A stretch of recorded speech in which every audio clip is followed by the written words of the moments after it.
6장 13절에서 20절까지 내용이 오늘 본문 말씀입니다. 제가 받들어 봉독합니다. 예수께서 빌립보 가이사랴 지방에 이르러 제자들에게 물어 이르시되 사람들이 인자를 누구라 하느냐. 이르되 더러는 세례 요한, 더러는 엘리야, 어떤 이는 에리야미야나 선지 중에 하나라 하나이다. 이르시되 너희는 나를 누구라 하느냐. 시몬 베드로가 대답하여 이르되 주는 그리스도시요 살아계신 하나님의 아들이시니이다. 예수께서 대답하여 이르시되 바요나 시몬아, 내가 복이 있도다. 이를 알게 하니는 혈육이 아니요 하늘에 계신 내 아버지시니라. 또 내가 내게 이르노니 너는 베드로라. 내가 이 반석 위에 내 교회를 세우리니 음부의 권세가 이기지 못하리라. 19절 20절은 우리 함께 봉독합니다. 시작. 내가 천국 열쇠를 내게 주리니 땅에서 무엇이든지 매면 하늘에서도 매일 것이요 내가 땅에서 무엇이든지 풀면 하늘에서도 풀리리라 하시고, 이에 제자들에게 경고하사 자기가 그리스도인 것을 아무에게도 이르지 말라 하시니라. 아멘. 아멘. 우리의 믿음의 기초를 어디에 두어야 하느냐. 오늘 이 제목, 이 질문이 우리의 기도가 되고 또 삶에서 분명하게 고백하는 우리의 신앙 고백이 되었으면 좋겠다. 그런 마음으로 오늘 이 말씀을 여러분과 함께 나누려고 합니다. 오늘 본문에 기록되었듯이 예수님께서 가이사랴 빌립보 지방에 이르셨을 때에 제자들에게 너희는 나를 누구라고 하느냐? 이렇게 질문하십니다. 너희는 나를 누구라고 하느냐? 여러분 그런 경험 있으세요? 다른 사람이 나를 잘못 알고 있는 거예요. 다른 사람이 나를 다르게 알고 있는 거예요. 오해하고 있는 거예요. 그럴 때의 답답함. 이제 꺼주실래요? 앞에 히터 좀 꺼주세요. 예. 여러분, 나를 누가 제대로 알지 못할 때, 진짜 나를 오해할 때, 여러분 얼마나 답답해요. 이 속을 좀 까서라도 보여주고 싶다. 그런 답답한 심정을 가질 때가 있지 않습니까? 어쩌면 이때의 예수님의 마음이 그런 마음이 아니었을까. 사람들은 예수님을 전혀 다른 존재로, 다른 인물로 오해하는 거예요. 진짜 예수님이 누군지를 모르는 거예요. 예수님 너무 답답하셨어요. 사람들이 나를 누구라 하느냐 할 때 제자들의 입을 통해서 사람들이 예수님을 이런 분으로 알고 있습니다. 이런 분으로 알고 있습니다. 이런 분으로 알고 있습니다. 그 사람들이 다 유명하고 다 대단한 사람인데도 예수님은 그 대답이 흡족하지 않았어요. 그래서 제자들에게 묻는 거예요. 그러면 너희들은 나를 누구라고 생각하느냐? 그때 시몬 베드로가 뭐라고 대답합니까? 주는 그리스도시요 살아계신 하나님의 아들이십니다. 할렐루야. 우리 한번 같이 고백하셨으면 좋겠습니다. 베드로의 고백이 오늘 여러분의 고백으로 담아서 시작. 주는 그리스도시요 살아계신 하나님의 아들이십니다. 네. 이 대답을 들으시고 예수님이 얼마나 좋으셨는지 옳거니 바로 네가 제대로 알고 있구나. 그리고 이 베드로를 향해서 네가 복이 있도다. 그것을 알게 한 분은 사람이 아니고 하늘에 계신 내 아버지 하나님이 은혜를 베푸셔서 너로 하여금 깨닫게 하셨구나. 네가 복이 있다. 오늘 여러분에게도 예수님의 이 선언이 있기를 주님의 이름으로 축원합니다. 그래서 이어서 원래 이 베드로의 이름이 바요나 시몬이라고 불렸던 시몬 바요나 이렇게 불렸던 사람인데 이때부터 예수님께서 이제 너를 베드로라고 하겠다. 그 이름을 바꿔주시는 거예요. 이름을. 시몬 바요나였던 사람이 이제부터는 베드로라. 여러분 이름을 바꾸셨다고 하는 것은 앞으로 이 사람의 존재를 새롭게 하셨다는 거예요. 존재가 바뀌었다는 거예요. 이 베드로라고 하는 이름의 뜻이 뭐냐면 따라서 합시다. 반석. 다시 뭐라고요? 반석이라는 뜻이에요. 그러니까 이제는 너를 반석이라고 하겠다. 그리고 이어서 또 뭐라고 말씀하시냐면 예수님이 얼마나 흡족하시고 얼마나 좋으셨나, 얼마나 영광을 받으셨는지를 알 수 있는 게 이 반석 위에 장차 내 교회를 세울 거다. 근데 이 반석이라고 하는 것은 베드로의 바로 이 신앙 고백이죠. 이 반석 위에 교회를 세울 것이다. 그렇게 하시면서 죽음의 세력이 그것을 이기지 못할 것이다. 이렇게 선언하셨어요. 할렐루야. 그리고 또 여기에서 멈추지 않으시고 아낌없이 축복을 선언하시는데 내가 너에게 천국 열쇠를 주겠다. 뭘 주신다고요? 천국의 열쇠를 주신대요. 그러면서 아까 우리 말씀에 읽었잖아요. 무엇이든지 땅에서 매면 하늘에서도 매일 것이고 땅에서 풀면 하늘에서도 풀릴 것이다. 이거는 이 땅에서도 천국 백성으로서 하나님 앞에 기도하면서 하나님의 축복을 누리며 살아갈 수 있는 권세를 주신다는 약속이거든요. 이 축복의 선언을 해주신 거예요. 자, 여러분 2000년 전에 예수님께서 이 땅에 오셨을 때 얼마나 많은 사람들이 예수님을 따랐는지 몰라요.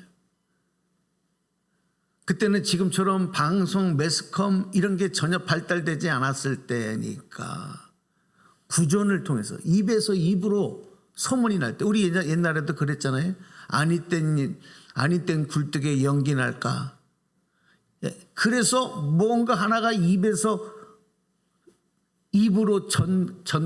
전달되면 그것이 뉴스가 되고 그것이 소식이 되던 시대가 있었어요. 우리나라도 2000년 전 유대 땅 이스라엘이 그랬거든요. 예수님이 어디에 오셨다, 예수님이 어디에 나타나셨다, 이 소식이 들려지기만 하면 구름대처럼 사람들이 몰려들었어요. 그리고 그 중에서는 구경하러 온 사람도 있지만 예수님의 말씀을 듣고 감동을 받고 야, 나 저분을 내 평생에 나 주님 저분을 따르는 삶이 돼야 되겠다 하면서 12제자만이 아니라 많은 사람들이 예수님을 삶의 인생의 신앙의 스승으로 모시면서 주님을 따르겠다, 그 가르침대로 살겠다라고 주님을 따르는 사람들이 셀 수 없이 많았습니다. 그런데 여러분 정작 그렇게 예수님을 따르는 사람들 중에도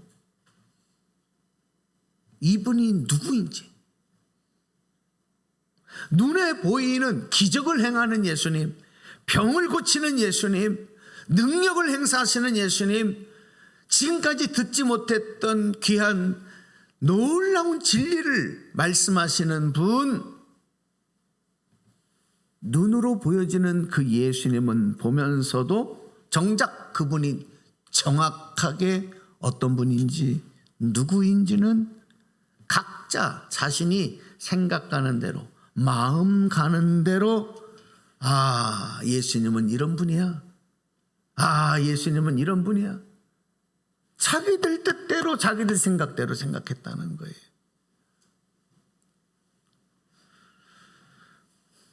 자, 여러분 오늘 성경 말씀 읽었던 내용 다시 한번 읽어봅니다. 13절 14절 말씀을 우리 소리내서 읽겠습니다. 13절 14절. 자, 함께 읽습니다. 시작. 예수께서 빌립보 가이사랴 지방에 이르러 제자들에게 물어 이르시되 사람들이 인자를 누구라고 하느냐. 이르되 더러는 세례 요한, 더러는 엘리야, 어떤 이는 에레미야나 선지자들 중에 하나라 하나이다. 아멘. 예. 자, 이 말씀을 들으시고 앞에서 말씀드렸듯이 예수님께서 사람들이 나를 이렇게 생각한다고? 예수님 실망하신 거죠. 나는 저들이 생각하는 그 사람들이 아닌데. 설교 시간에 좀 자리에 앉아 계세요. 네.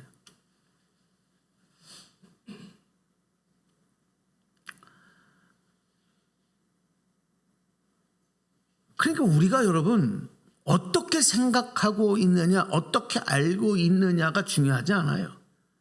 정확하게 알고 있느냐, 바로 알고 있느냐, 이게 중요한 거지. 나 알고 있어. 나 이렇게 생각하고 있어. 그거 중요하지 않습니다. 잘못 알고 있다면 그게 뭐가 중요해? 나 하나님 믿고 있어. 그거 중요하지 않아요. 더 중요한 게 뭐예요?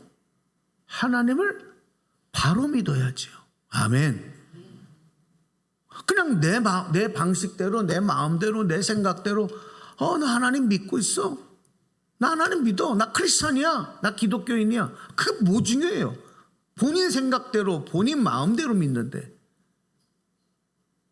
오늘 사람들이 예수님을 더러는 세례 요한이라고 알고 있고, 어떤 사람들은 엘리야라고 알고 있고, 어떤 이는 에레미야나 선지자 중에 하나라 이렇게 알고 있는. 그럼 뭐가 중요해요? 그럼 그들이 알고 있는, 그들이 나름대로 생각하는 거지. 진짜 예수님은 그분이 아니거든요. 근데 여러분 오늘날도 신앙생활 하면서 이 사람들 같이 생각하고 그렇게 예수님을 알고 그렇게 하나님을 알고 자기 방식대로 그렇게 믿는 사람들이 많다는 거예요. 오늘 여러분들 그렇게 되지 않기를 바라요.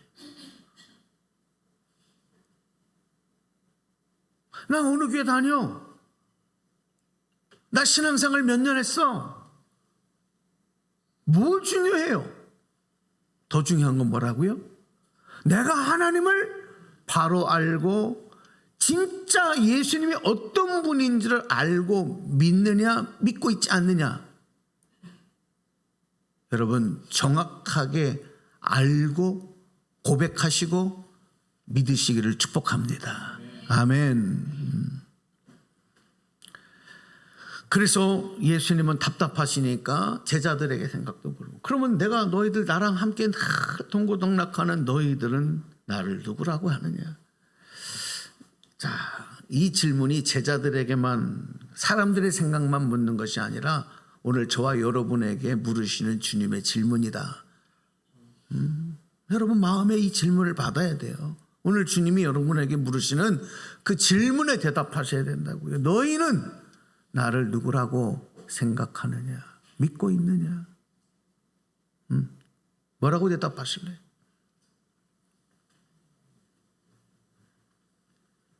이 질문이 바로 믿음의 기초가 되는 거예요. 내 신앙생활의 기초가 되는 거예요. 근데 여러분 이 기초가 잘못된다면 어떻게 되겠어요? 기초가 잘못되었다면 어떻게 되겠어요? 기초가 잘못된 집이 어떻게 되겠어요? 여러분 저 홍콩에 이번에 그 고층 아파트에 불이 나서 엄청난 피해를 본 것을 우리가 뉴스를 통해서 봤잖아요. 안 보셨어요? 관심 없어요? 딴 나라에서 난 사건이니까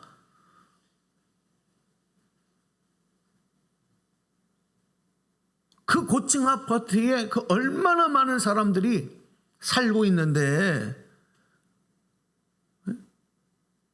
그 엄청난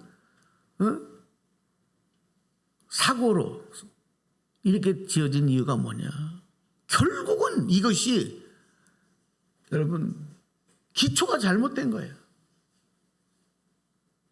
쓰지 말아야 할 자재들을 쓰고 불에 잘 붙는 그런 값싼 자재들을 쓰고 결국은 이런 문제가 터져. 기초를 가볍게 한 집들은 여러분 어떻게 돼요? 지진이 나면 그냥 와르르르 무너져 버려요.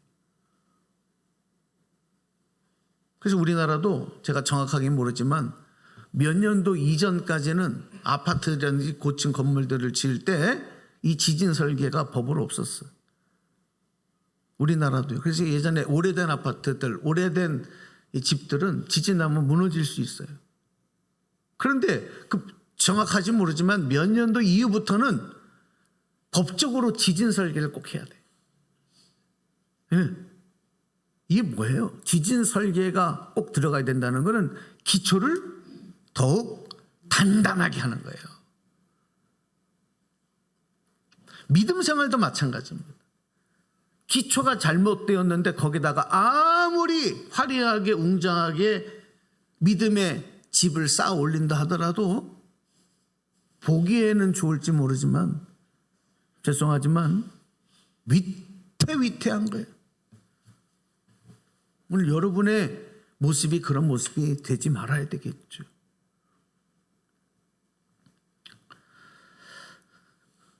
내가 정말 믿음의 기초, 신앙의 기초가 바로 되었나 되지 않았나를 점검하는 방법은 한 가지가 있어요. 그건 뭐냐? 오늘 예수님이 던지신 이 질문에 정확하게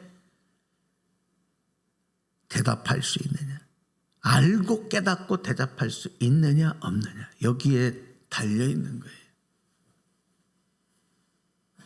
죄송하지만 이 질문에 대답할 수 없다면 여러분 기초부터 다시 하셔야 돼요. 제가 부끄럽지만 중고등학교 때 노느라고 공부를 열심히 안 했어요.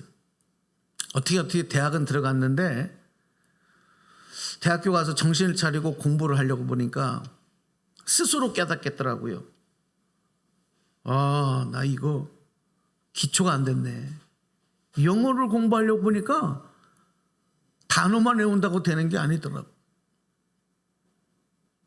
그래서 제가 여러분 정말이에요. 대학교 3학년 때 중학교 1학년 문법책, 비동사, 해부동사 영어 공부해 보신 분들은 다 알죠? 네? 이거부터 공부를 다시 했어요.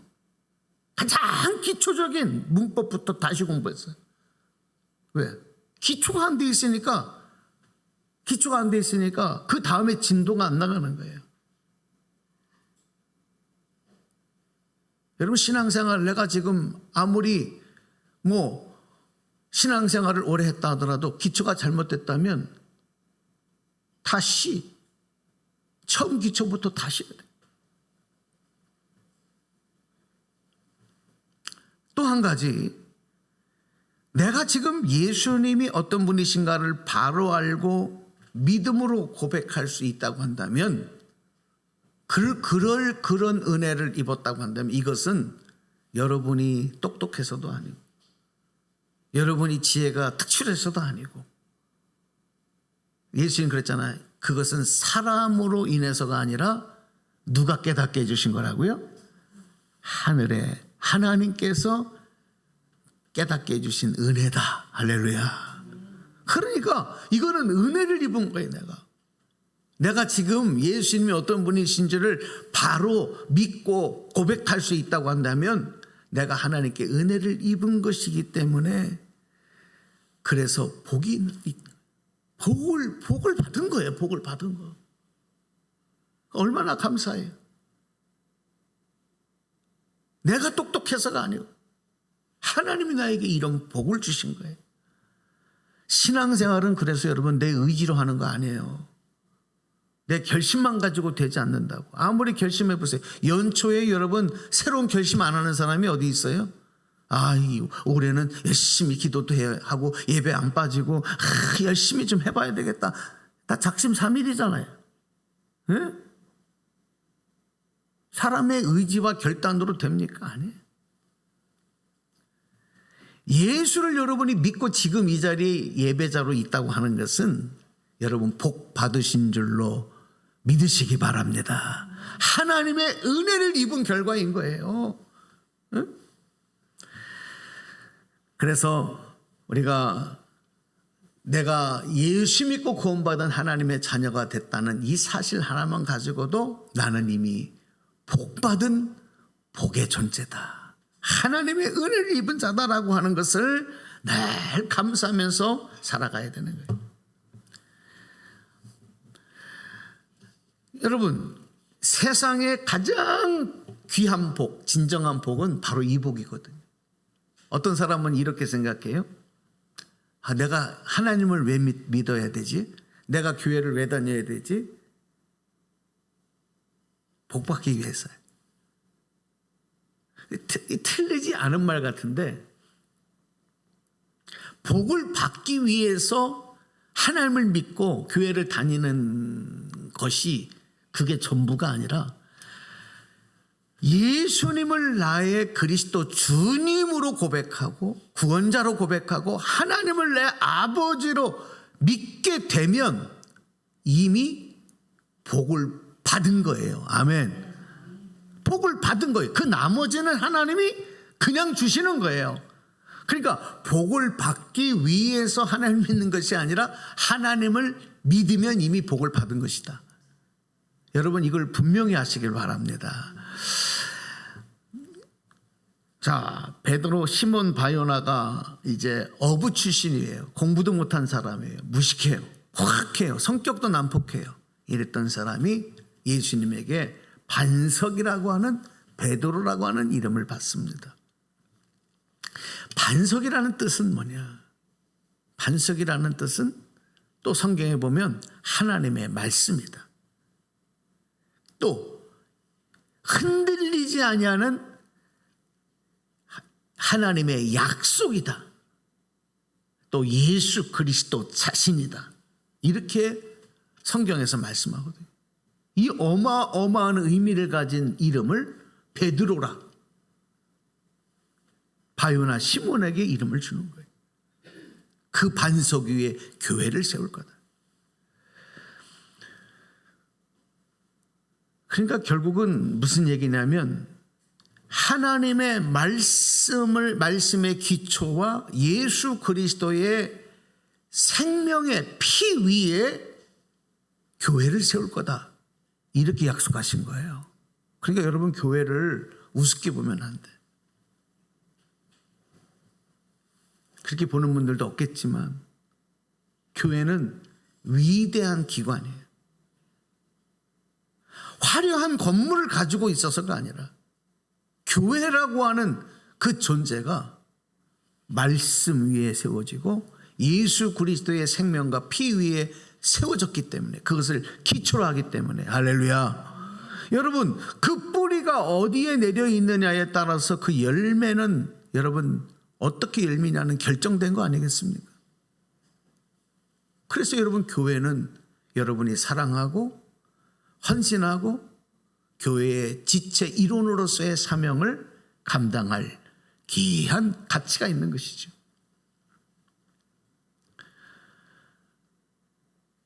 우리 성도들도 마찬가지예요. 우리 성도들의 신앙도 예수님의 십자가의 피와 하나님의 말씀을 기초로 삼아야 무너지지 않는 견고한 믿음의 집을 세워갈 수가 있는 거예요. 아무리 홍수가 나고 아무리 태풍이 불어도 세상에 어떤 환난과 풍파가 몰아온다 하더라도 흔들리지 않는. 우리 얼마 전에 코로나19가 임했을 때 그때 당시에 통계학자들에 의해서 보면은 코로나가 딱 끝나고 나니까 30%의 교인들이 사라졌어. 10명 중에 3명이 없어졌어. 교회 안 나오는 거예요, 이제. 이게 뭐예요? 세상의 환난과 풍파 속에 믿음이 흔들려 버린 거예요. 만약에 여러분 지금 저 나이지리아 같은 경우도 지금 뉴스에 이렇게 외신 뉴스에 보니까 이 나이지리아가 북쪽은 저 무슬림들 그리고 남쪽은 기독교인들로 이렇게 나눠져 있대요, 나라가. 그래서 지금 그 교회에 총을 든 괴한들이 들어와서 이 사람들을 죽이고 납치하는 일들이 지금 빈번하게 벌어지고 있어요. 그 트럼프가 나이지리아에 경고까지 하잖아요. 교회에 와서 믿는 자, 기독교인들을 이렇게 박해하면 가만히 두지 않는다. 이렇게 엄포를 놓고 막 이럴 정도의 일들이 일어나. 여러분 만약에 여러분들이 오늘 예배를 드리는데 괴한들이 총을 들고 여기 들어와서 예배 드린다고 총을 쏘고 다 사람들을 죽이고 위협하고 만약 이런 일이 벌어져요. 이런 일이 한 번으로 끝나지 않아. 이런 위험이 계속 있어. 교회 가면 야 이런 어려움이 있을 거야. 어떻게 하시겠어요? 아니 그냥 가정하는 거예요. 만약에 이런 세상의 풍파와 어려움이 임한다고 한다면 저 로마 시대처럼 로마의 강력한 정권이 믿는 자들 그리스도인들을 잡아서 고문하고 죽이고 불태우고 사자들의 밥이 되게 찢겨 죽이고 만약에 이런 핍박이 임한다고 할 때 여러분 어떻게 하시겠냐고. 몇 퍼센트의 그리스도인만 남을까? 그 결과는 장담할 수 없어요. 믿음의 뿌리가 하나님의 말씀 예수 그리스도의 피 밑에 깊이 뿌리 내린 성도들은 흔들리지 않을 줄로 믿습니다. 흔들리지 않아요. 죽으면 죽으리라 하는 믿음으로 담대하게 왕풀을 났던 에스더 왕비와 같이 여러분 죽음을 불사하고 믿음을 위해 나갈 거예요. 그런데 그 믿음의 뿌리가 하나님의 말씀에 예수 그리스도의 십자가와 피 밑에 기초를 두지 못한다면 무서워서 어떻게 교회 나와요? 누가 콜록거리기만 해도 코로나 때 보니까 그 다음날 안 나오더라고. 옆에서 콜록하니까 안 나와. 여러분, 여러분의 믿음이 그 믿음의 기초가 말씀과 예수 그리스도의 십자가 그 보혈에 깊이 뿌리 박히는 여러분 되시기를 주님의 이름으로 축원합니다. 요즘 사회는 기초 뿌리를 별로 중요하게 여기지 않는 시대가 됐어요. 겉에 보이는 거에만 더 치중하는 시대가 됐어요. 제가 어느 날 TV를 보다가 몰랐던 걸 하나 알았어요. 어느 퀴즈를 하는데 나는 이게 한자다 이걸 몰랐는데 저도 계속 배워야 되는 거예요. 사람은 안 거예요. 자, 한번 올려줘 보실래요? 이 사입이라고 하는 사입이 자, 한자로 보면 사입이 저렇게 쓰는데 이게 사입이 저거 사입이야 이러니까 나는 속은 줄 알았어. 근데 이게 여러분 정식 한자더라고. 무슨 뜻이냐? 진짜 같은 가짜라는 거예요. 겉으로는 진짜와 잘 구별되지 않지만 속은 완전히 다른 거. 이거 보고 사입이라 그러나. 사입이. 그래서 우리 그러잖아. 이거 사입이야. 이거 짜가야. 이거 짝퉁이야. 이거 다 여러분 사입이. 요즘에 얼굴도 사입이가 많아요. 얼굴도. 하도 성형수술을 많이 하니까 부모가 준 얼굴이 아니고 이쁘게 멋있건한데 자식을 낳아보면 전혀 다른 아이들이 나와요. 그 열매를 보고 열매가 증명을 하는 거예요. 사이비예요. 그 얼굴 사이비. 그게 사이비라고 해요. 정치도 마찬가지예요. 던지르르하게 말은 잘하는데 이 사이비 같은 정치인들. 경제도 마찬가지고요. 학계도 여러분 학계에서도 보면은 막 학위들 막 그 조작하고 가짜 논문을 쓰고 막 이게 다 사이비예요. 사이비. 여러분 이런 일들이 왜 점점 난무하냐면 현대인들은 눈에 보이는 걸로 추정하기 때문에 뿌리, 기초 그 뭐 중요해? 아니에요. 요즘은 이런 교단들도요. 교회가 이렇게 다 각자 교단을 갖고 있는데 성도들 별로 그 중요하게 여기지 않아 이제. 아유 교회가 뭐 은혜만 되면 됐지. 천만의 말씀이에요. 제가 시간이 많지 않기 때문에 긴 말씀은 안 드리겠는데 그러다 보니까 정말 정통적인 교단을 어떤 사람들은 이단이라고 그러고요. 어디서부터 나왔는지도 모르는 자기네가 정통이래. 여러분 그거 아시죠? 저 이단들은 기독교인들을 이단이라고 얘기하는. 아세요? 자기들이 정통이래. 이 나라와 국민들을 자기들의 사욕을 위해서 이용하는 목적 달성을 위해서 이용하는 그 일을 위해서 수단과 방법을 가리지 않는 목회자들, 교회들 많습니다. 요즘에 아주 사람들의 인상을 찌푸리게 하는 사람. 자신들의 몸집은 점점 불려가고 외형적으로는 점점 커가요.